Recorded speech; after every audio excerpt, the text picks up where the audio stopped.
Gracias por estar presente en esta primer conferencia del ciclo 2024 de ACUPS.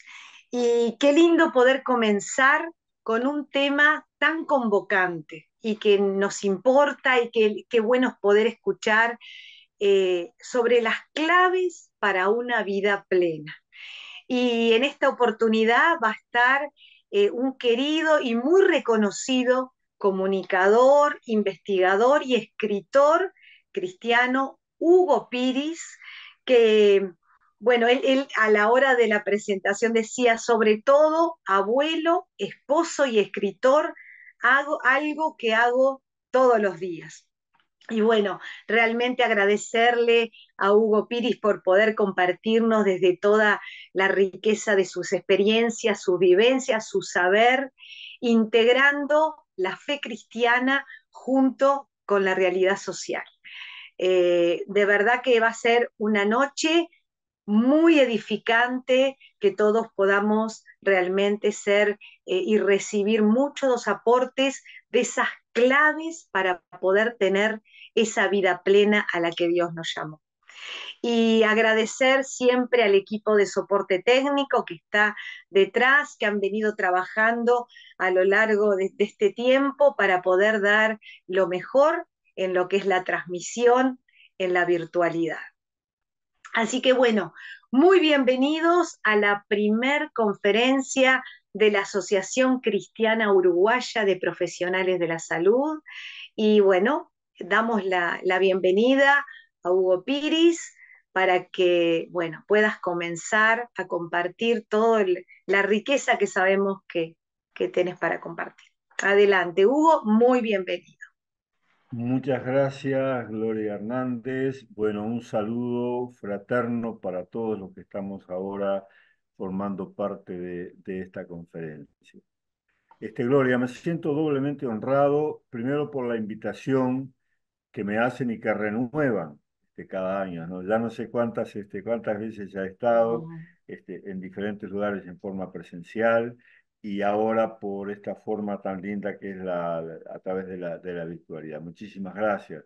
Eh, Ser parte o colaborar con el Ministerio de la Asociación Cristiana de Profesionales de la Salud para mí me encanta, me honra muchísimo.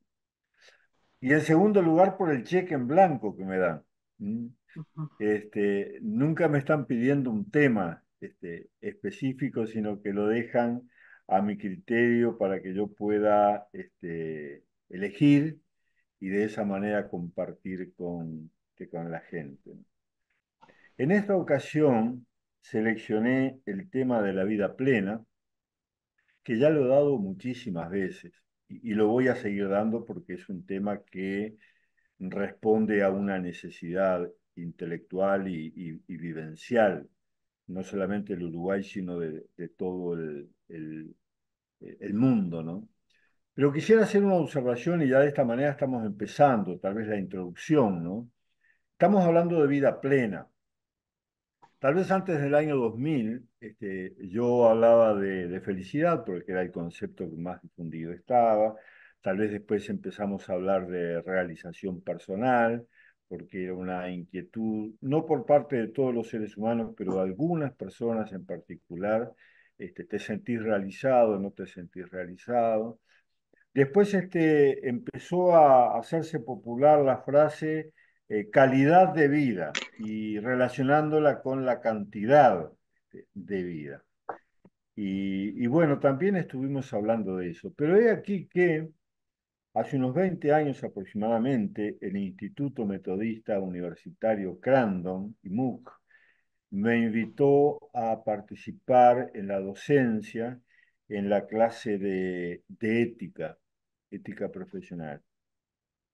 Inicié allí una investigación sobre diversos materiales que me pudieran contextualizar con la materia, y me encontré con un material monográfico, filosófico, supongo que un docente, costarricense es, me llamó la atención porque yo tengo gran afecto por Costa Rica y tengo muchos amigos, ¿no?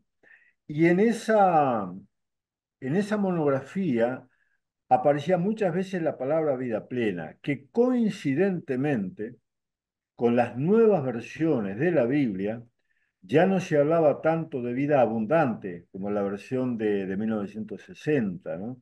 Sino que ahora se llamaba plenitud de vida y vida plena. Como que los seres humanos, de acuerdo a la maduración del pensamiento colectivo que estábamos teniendo, estábamos llegando a la concepción de un concepto muy técnico, muy fino y muy necesario, que es el de la vida plena.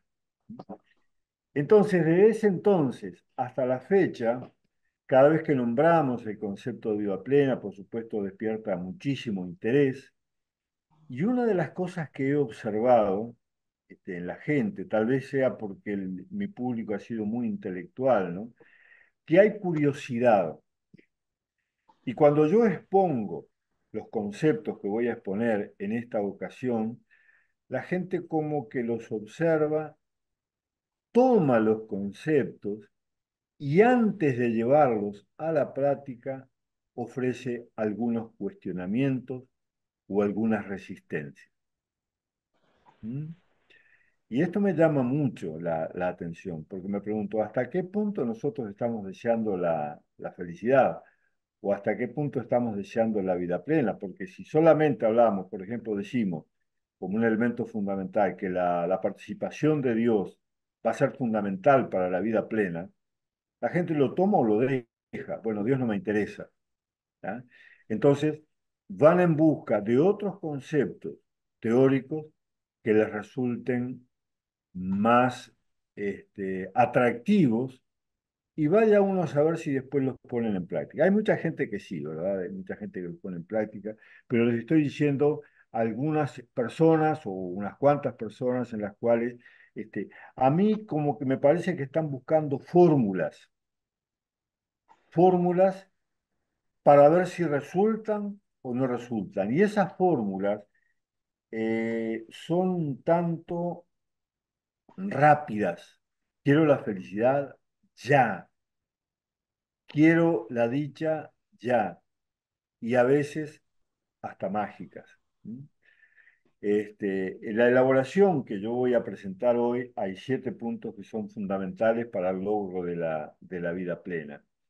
Y no es que se consiguen en pastillas en la farmacia, no, requieren trabajo, requieren cultivar, es uno de los términos que más voy a usar, esculpir, no estoy muy familiarizado con el término, pero lo voy a usar, o labrar, que tampoco estoy muy familiarizado con el término, pero lo voy a estar mencionando también. Los tres implican trabajo, y como que la gente está más mentalizada, quiero ganar dinero rápido en la concepción del 5 de oro, que trabajar 10 años consecutivamente para obtener de repente la misma cantidad. Prefiero el 5 de oro y no este tipo de trabajo. Bueno, si esa es nuestra mentalidad, lamentablemente vamos a perder el tiempo en esta conferencia.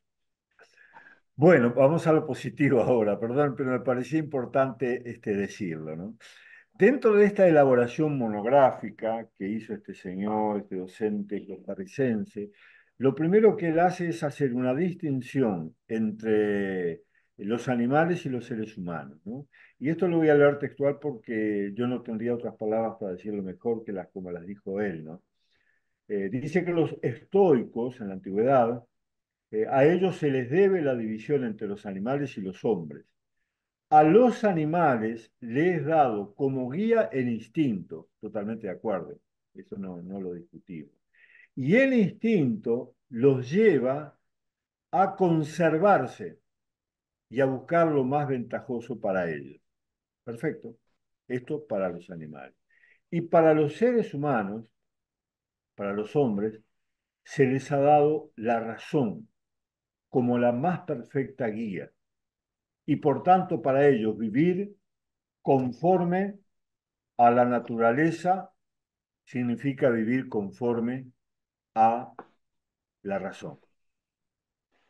Luego, va a aparecer Aristóteles en esta monografía diciendo que el ser humano, el hombre, es un animal racional. La razón le permite distinguir la realidad entre lo que es justo y lo injusto. Y estos dos conceptos van a ser fundamentales para el logro o no de la vida plena. No hay animales que están buscando la vida plena. Los animales están tratando instintivamente de hacerlo todo de una forma como sea para lograr las ventajas que ellos quieren lograr y estar de la mejor manera posible. Pero el ser humano no. Al ser humano se le ha dado la razón como una forma de elaborar la realidad, elegir dentro de la realidad las mejores posibilidades para que también él no solamente pueda conservarse, sino buscar no lo más ventajoso, lo mejor, la mejor vida posible. Y aquí se dice en esta parte que a veces lo racional compite con una dimensión instintiva que hay en los seres humanos, que nosotros lo notamos. Hay veces que cobramos instintivamente, como los animales. Es decir, perdemos nuestra cuota de racionalidad e irracionalmente comenzamos a proceder y tener comportamientos de los más inadecuados. La semana pasada me fui al estadio, nunca voy al estadio, quise llevar a mi nieto. Yo podía escribir 3 libros sobre irracionalidad.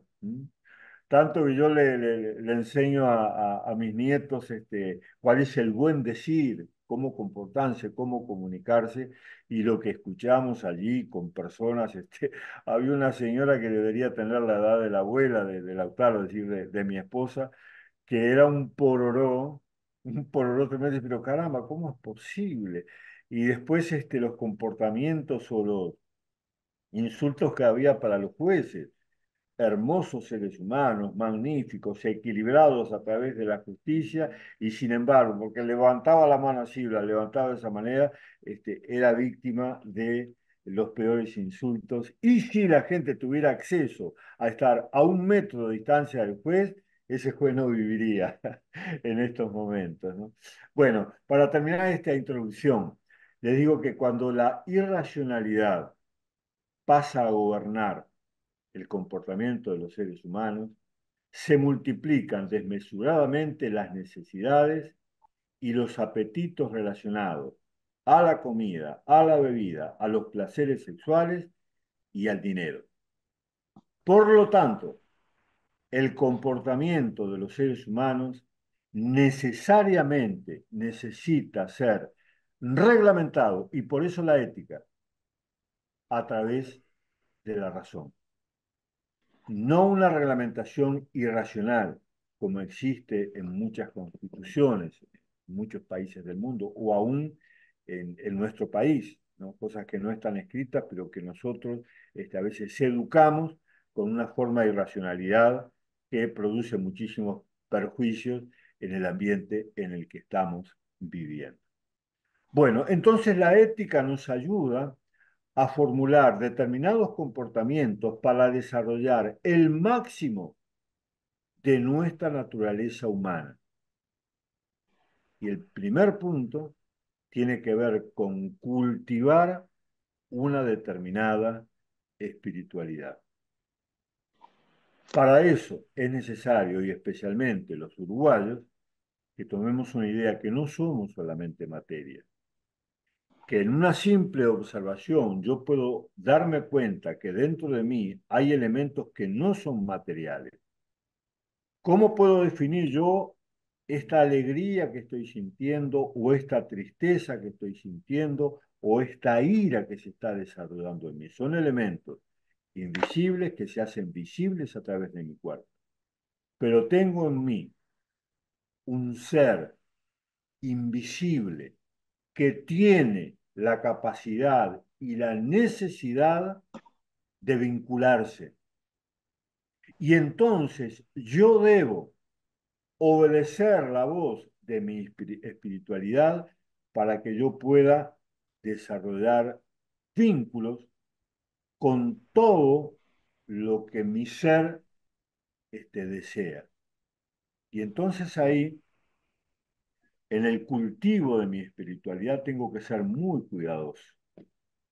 Tengo que estar muy bien munido de valores. ¿Qué son los valores?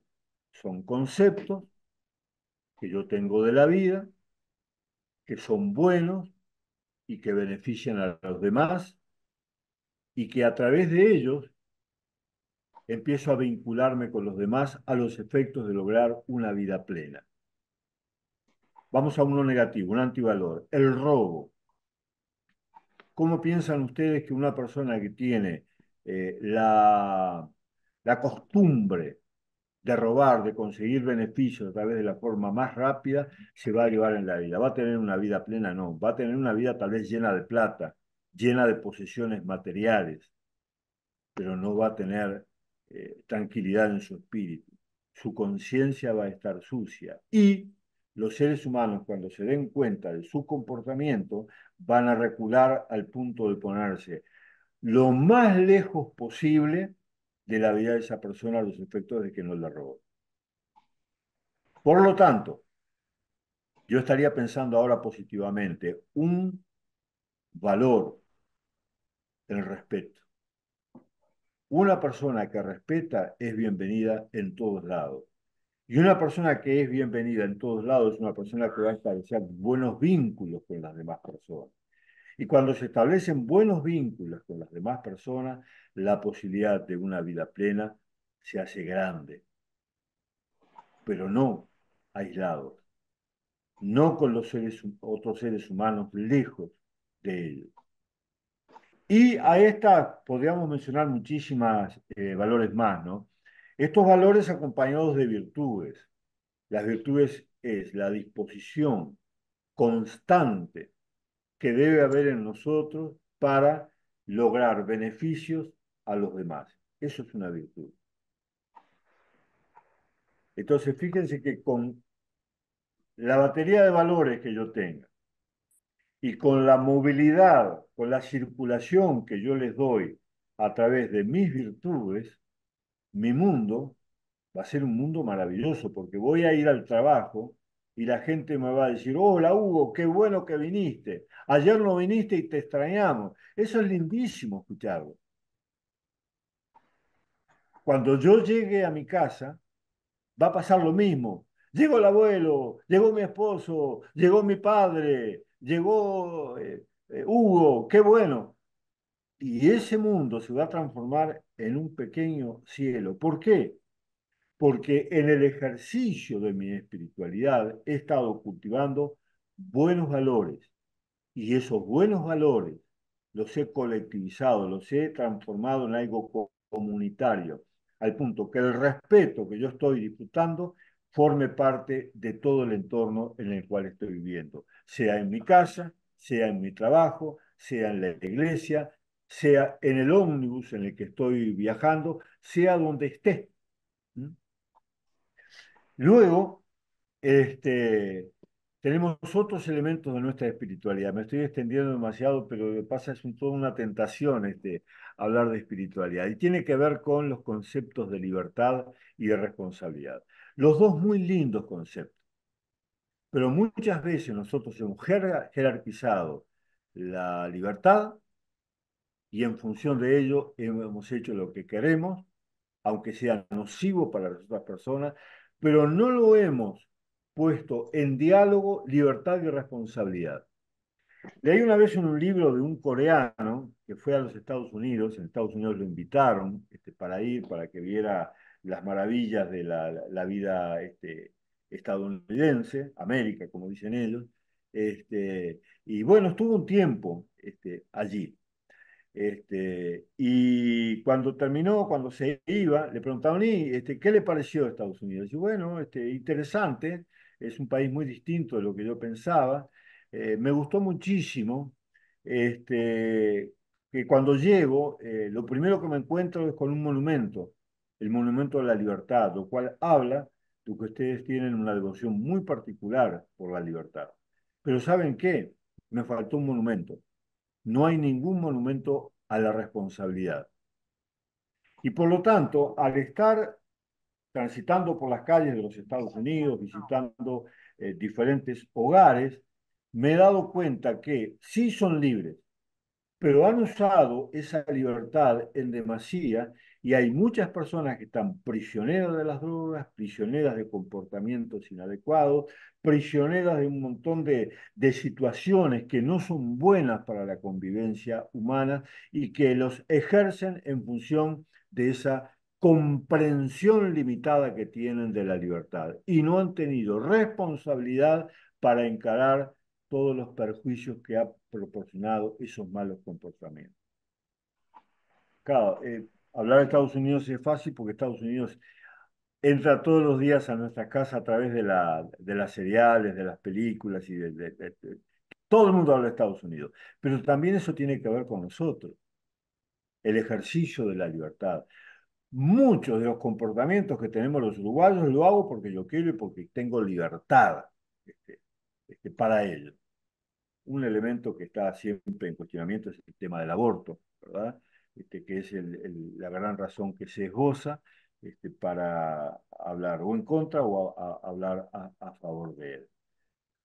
Me parece bien la libertad, pero la libertad tiene que estar en un diálogo permanente con la responsabilidad. Y si eso se logra, las posibilidades de una vida plena van a aumentar considerablemente. Pero si hay un desequilibrio entre el ejercicio de la libertad y el ejercicio de la responsabilidad, entonces va a disminuir considerablemente las posibilidades de una vida plena. Bueno, los conceptos de justicia, cultivar la espiritualidad sabiendo bien lo que es la justicia y la concepción del amor, el mejor de los vínculos, que está jerarquizado en la Biblia como el mejor de los vínculos. Y el amor no es nada más ni nada menos que la expresión que uno tiene de favorecer al otro a partir de todos los recursos con los que yo cuento, ponerlos al servicio del otro e invadir al otro con cosas buenas que emergen de mí, aunque ello implique mi propia negación personal. En realidad, el que ama se está negando a sí mismo en función del otro. El que ama y el que es justo tiene grandes posibilidades de una vida plena, pero el que no es justo, no. Y el que no ama es egoísta y el egoísta lejos está de lograr una vida plena. Segundo concepto, es el concepto de cultivar una actitud sana frente a lo físico. Dijimos, no solo somos materia, tenemos espiritualidad, pero tenemos materia también. Y vean ustedes que históricamente nosotros hemos maltratado nuestro cuerpo por conceptos que hemos tenido. Fíjense que nosotros aprendimos muchísimo de los griegos. Para los griegos, el concepto que nosotros vemos como cuerpo es el concepto soma, que se traduce como cárcel. ¿Mm? O sea, ya entramos mal. El cuerpo no es una cárcel. A veces decimos, no, pero las buenas intenciones que yo tengo como que quedan atrapadas, encarceladas en este cuerpo que no posibilita que yo haga todo el bien que yo quiero. Eso sí, pero la solución va por otro lado. No es que el cuerpo sea malo, el cuerpo es bueno porque lo hizo Dios y cumple funciones fundamentales para nuestra vida plena. Nosotros tenemos que tener un cuerpo sano y para tener un cuerpo sano, como dice la máxima, tenemos que tener una mente sana. Por lo tanto, la mente sana nos lleva a pensar que el cuerpo no es una máquina que yo la hago trabajar a destajo, de ninguna manera. La forma como los seres humanos estamos maltratando a nuestro cuerpo debería sorprendernos cuando comemos, cuando trabajamos en demasía. Por alguna razón se legislaron 8 horas de trabajo. ¿Cómo es posible que haya empresas que contraten por 14 horas o por 24? Caramba, el cuerpo no es una máquina, el cuerpo es algo sagrado porque Dios lo creó y necesita dos elementos que son fundamentales. Una buena alimentación. Y la buena alimentación se consigue de las puertas de la casa para adentro. Es muy difícil que saliendo de nuestra casa, salvo que vayamos a otro hogar, ¿verdad? Lo que comamos en la calle, este, vamos a estar haciéndole bien a nuestro cuerpo. Vamos a salir del paso, vamos a sacarnos el hambre repentina para poder enfrentar las actividades que van a continuar, pero no es sano. Y lo otro, y aquí me voy a reír porque todos nos vamos a reír, el ejercicio físico. Todos sabemos que el ejercicio físico es bueno. ¿Cuántas cuadras caminamos hoy? Eso es lo que yo le decía, no estamos dispuestos a concebir, a tener conceptos, pero de allí a llevarlos a la práctica nos cuesta. ¿Por qué? Porque tenemos toda una vida armada, perdón, porque nos han armado desde afuera toda una vida que no nos posibilita ni siquiera caminar 5 cuadras por día, caminar. Hay gente que tiene, bueno, las posibilidades económicas como para irse a un club, y allí hacer los ejercicios, eh, y eso está bien, ¿verdad? Pero hay otras formas que son más económicas, más baratas y más saludables, también. El caminar es una de las cosas más bellas que existe, porque no es solamente la movilización del cuerpo, de las piernas, de los brazos, sino que, por lo menos para mí, yo necesito pensar cada día porque estoy investigando, tengo que hacerme preguntas, porque estoy escribiendo, porque tengo que, muchas cosas. Necesito pensar. Y el caminar me facilita tanto, preparar mensajes, preparar estudios, preparar conferencias. Bueno, el cuerpo, dos elementos fundamentales, la alimentación y el ejercicio físico. Tercer elemento que debo cultivar, una vida intelectual adecuada. Nosotros vivimos en un mundo inteligente. Por lo tanto, necesitamos desarrollar dentro de la vida intelectual en la cual poseemos, que Dios nos ha dado, tener la posibilidad de pensar y entender todo lo que nos sea posible. No tiene vida plena el que tiene un gran problema y no sabe cómo resolverlo. Ese mismo problema ya fue resuelto por otras personas. ¿Y por qué yo me quedo tan enfrascado dentro de mí mismo, dentro de mi propia realidad y me quedo ahí sufriendo, privándome de una vida saludable, de una vida plena, cuando ese problema se puede solucionar? Yo necesito entenderlo, necesito investigar, necesito preguntar y con cada uno de los problemas. Me acuerdo cuando recién habíamos empezado a ser padres con mi esposa Rosario, o cuando nos casamos y los problemas que surgen cuando uno no es muy hábil, ya sea para ser esposo o para ser padre.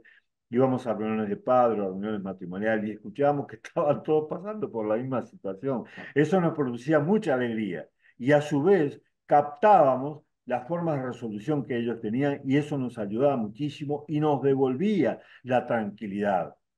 No es que yo sea una bestia, que me comporto mal porque soy bestia, no. Sencillamente forma parte del proceso de la vida, forma parte del proceso de los roles que debo asumir y cuando soy nuevo en el rol voy a tener grandes dificultades.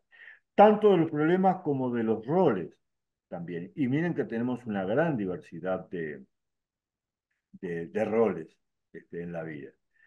Hay momentos de mucha tensión cuando iniciamos un nuevo trabajo. Ya de adultos no, pero de jovencitos, ¿no?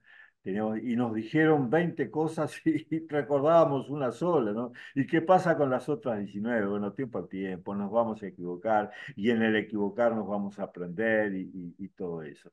Lo que quiero decir, que el que tenga muchas dudas no va a tener grandes posibilidades de una vida plena. De allí que necesitemos cultivar eh, la vida intelectual. Yo he leído tantos libros desde siempre, desde que estaba en el primer año de secundaria, ¿no? Y los libros para mí son maravillosos, porque la vida que yo no viví, las puedo vivir a través de otras personas que son de la vida real o ficticio. pero no importa, allí están encarando problemas parecidos a los que yo estoy viviendo. Y ahí obtengo valiosa información y me sirve muchísimo. Por lo tanto, necesitamos cultivar, cultivar, trabajar. ¿Mm? Trabajar. Y ahora que tenemos Google, ya no tenemos más pretextos. Antes, uy, el diccionario lo tengo en casa y tiene la letra así chiquita, el océano, ¿se acuerdan? Todavía lo tengo por allí, ¿no? No, ahora está en Google ahí, a ver cómo puedo solucionar el problema del auto, esto. Bueno, claro, no lo voy a solucionar, pero por lo menos para entenderlo, ¿no? Y después ir a hablar con el mecánico. Cultivar una buena vida afectiva. Porque también dentro de mi naturaleza humana, yo concibo que tengo afectos. Esos afectos son intereses que se desarrollan en mí. Tengo sentimientos, tengo emociones. Todo un mundo que está allí y que muchas veces se pelea con la razón. ¿Se acuerdan de eso de hay razones que el corazón no entiende? ¿Verdad? Entonces yo necesito cultivar una buena vida afectiva. ¿Y de qué manera? Bueno, los cristianos tenemos una gran ventaja, ¿no? Que es el tema de la oración. Porque en la oración, cuando es personal, siempre tenemos nuestras propias circunstancias. Y cuando tenemos algún afecto de esos no tan católicos, como se dice, no tan sanos, ¿no? Frente a otra persona, aparece en la oración y con Dios no vamos a estar sintiendo vergüenza. No le podemos ir a otra persona, vos sabés que tengo una terrible envidia frente a aquella persona, no lo decimos. Pero a Dios no hay problema, porque Dios no anda contándolo a los demás después. Entonces, como que tenemos confianza con él. Pero vean, ya empecé a solucionar, ya identifiqué, es envidia lo que tengo, o es rencor lo que tengo. Y qué casualidad que cada vez que voy a orar se me aparece esa persona a la cual tengo una actitud de rencor o una actitud de envidia y no puedo olvidarme de ellos, por más que intento. Y eso me significa que tengo un problema afectivo y que lo tengo que resolver. Bueno, en la farmacia no existe la posibilidad de, deme una pastillita contra la envidia o, bueno, hay gente que sí, que se duerme con para perder conciencia de eso, ¿no? Pero eso no soluciona este, nada, ¿no? Bueno, dentro de la misma vida cristiana, en la lectura de la Biblia, nosotros vamos cultivando nuestra vida espiritual.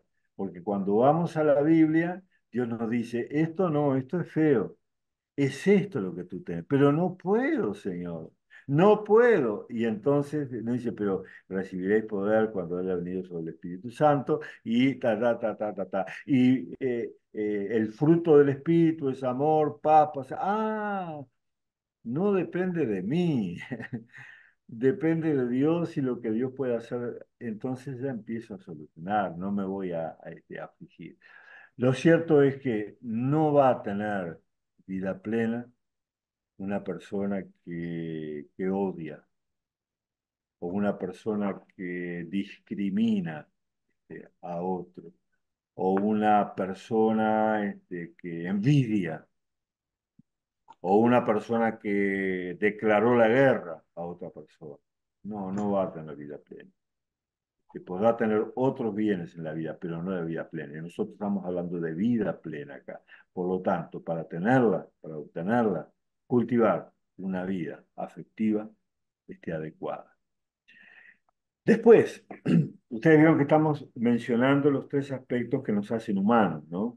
La vida intelectual, la vida afectiva y ahora la vida volitiva, el ejercicio de nuestra voluntad. Estos tres elementos son los que nos hacen humanos y que nos distinguen de las piedras, de los animales comunes y silvestres y nos distinguen de todo.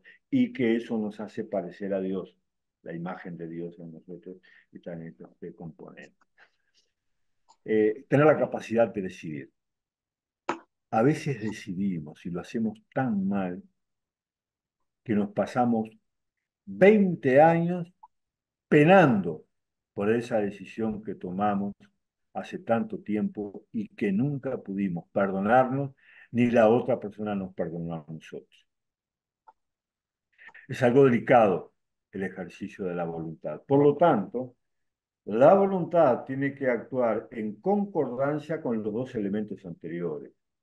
Tengo que pensar bien, tengo que sentir bien para después, para poder hacer bien. Bueno, nosotros podemos decir, bueno, no soy tan sabio como para pensar bien, como para sentir bien y como para hacer las cosas bien. Pero he aquí que Dios se nos ofrece como orientador en la vida. Y en el Padre Nuestro aprendimos, en el discipulado que hemos logrado a través del Padre Nuestro, no se haga mi voluntad sino la tuya. Hágase tu voluntad como en el cielo, en la tierra y en mi vida. Muchas veces voy a estar comportándome de una manera que yo no estoy pensando de esa manera, ni estoy sintiendo de esa manera, pero me comporto así porque esa es la voluntad de Dios y lo voy a hacer. Y eso va a redundar en beneficio mío y eso me da posibilidades de tener una vida plena. Nos vamos entendiendo, ¿verdad? Hay mucho para decir sobre la voluntad. Porque cuando la voluntad es dirigida en forma irracional, sálvese quien pueda, sálvese quien pueda.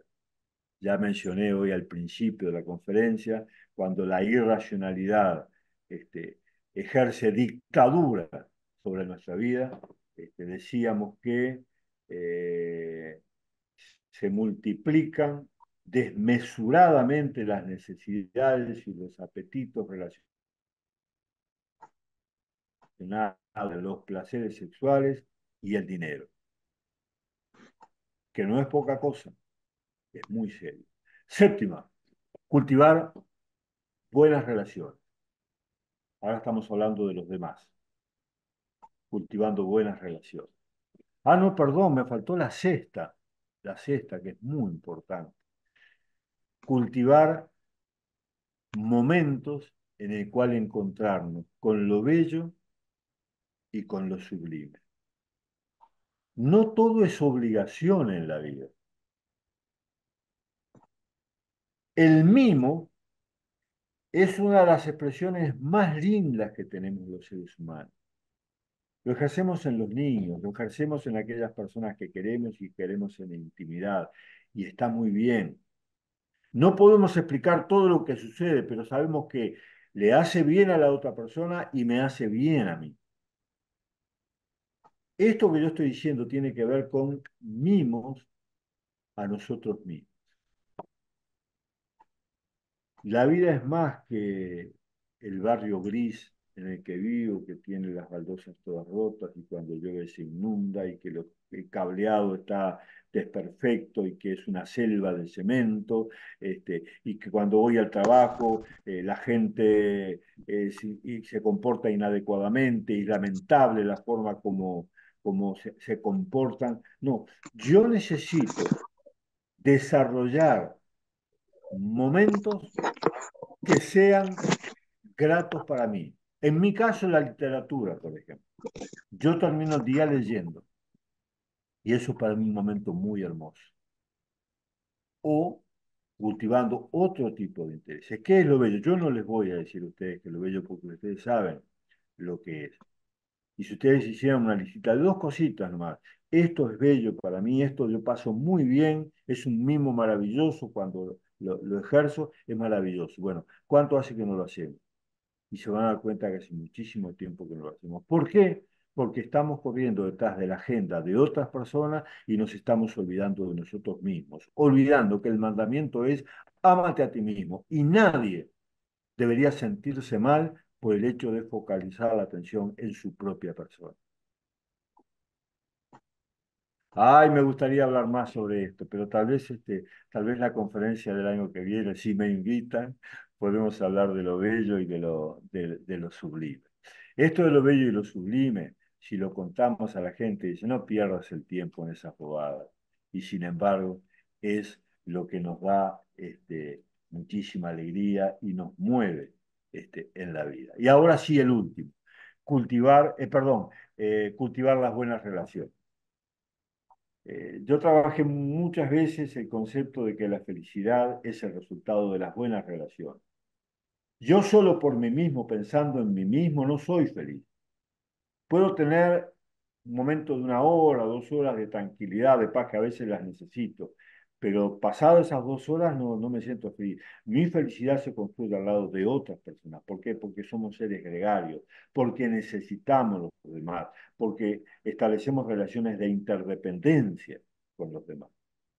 Pero sucede que muchas personas que están lejos de la vida plena plantearon tantos antivalores en sus vínculos con los demás que alejaron a todo el mundo y hoy se encuentran solos, lejos de la vida plena. Y sin embargo, aquellos que cultivaron buenas relaciones, que la gente los quiere, que los consideran como amables, que son bienvenidos en cualquier ambiente en donde están, entonces esas personas sienten que la vida es linda en cualquier lugar en donde ellos se encuentren. Llega el domingo va a ser un día lindo porque se van a encontrar con personas que los quieren muchísimo, y el sábado, y el lunes, y bueno, y todos los días. Y termino, aquí voy terminando.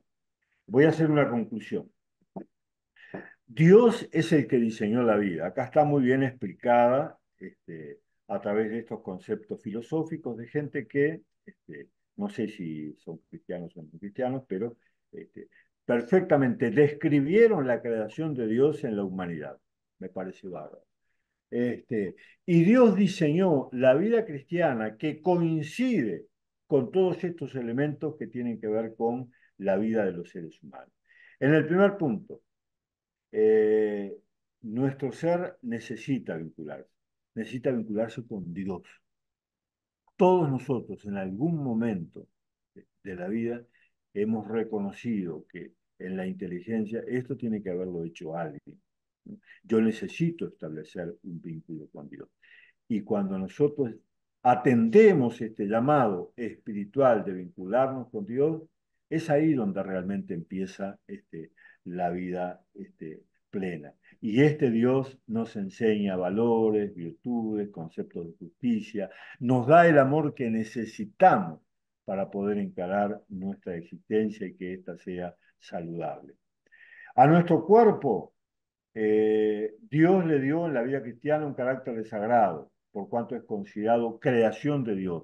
Nadie debe subestimar el cuerpo, ni llamarlo cárcel, ni llamarlo tumba, como en alguna ocasión se le dijo. Tenemos que tener mucho cuidado de lo que pensamos sobre nuestro cuerpo, porque si pensamos mal lo vamos a tratar mal, pero si lo pensamos que es algo bueno, entonces lo vamos a tratar con muchísimo cuidado. Dios en la vida cristiana nos ha dado coherencia en la vida intelectual. Leer la Biblia es un disfrute porque nos ayuda a entender, allá Dios, Dios ordenó mi propia vida y luego ordenó mi relación con todas las demás personas. Yo intenté ordenar mi vida con las demás personas y no pude porque no supe, era necio. Sin embargo, bastó que yo fuera a Dios, que me abrazara a Dios, que Dios me empezara a discipular para que todo mi entorno cambiara. Dios trató con con mi vida afectiva. Yo no podía trabajar ni siquiera el mínimo rencor. El mínimo rencor estaba allí y molestaba muchísimo. Y a veces me dejaba sin dormir por mucho tiempo. Y sin embargo, eso de en paz me acostaré y asimismo dormiré porque solo tú, Señor, me haces vivir confiado, es una realidad patente de todos los días en la vida cristiana. Nuestra voluntad sigue siendo conflictiva porque es movida por nuestra naturaleza, una naturaleza que es racional, pero que a veces recibe voces de la irracionalidad para comportarnos de una manera distinta. Pero para no equivocarnos en nuestros procederes, el cristiano siempre toma decisiones y en la vida el 100% de esas decisiones es yo decido hacer la voluntad de Dios. Por eso cada mañana cuando despertamos, Señor, que todo se haga de acuerdo a tu voluntad. Dios nos sensibiliza de tal modo que nos hace sensibles a lo bello. Muchas cosas que están ahí, que de repente no ofrecen grandes atractivos para nosotros, sí nos hacen muy sensibles. Y en cuanto a los vínculos con otras personas, los hace dirigidos. Está toda la Biblia, que es un manual de relaciones humanas.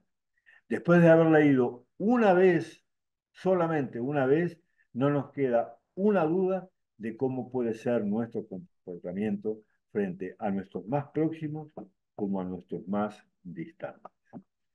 Bueno, Gloria, hay más para decir, pero aquí me quedo.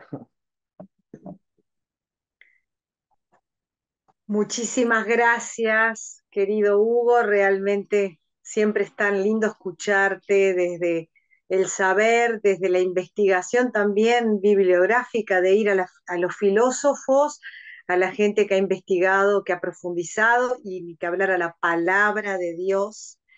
Y también por compartir tus vivencias. Qué importante, porque Dios nos llama a vivir esa vida plena. Y hay una palabra hebrea que es la palabra shalom.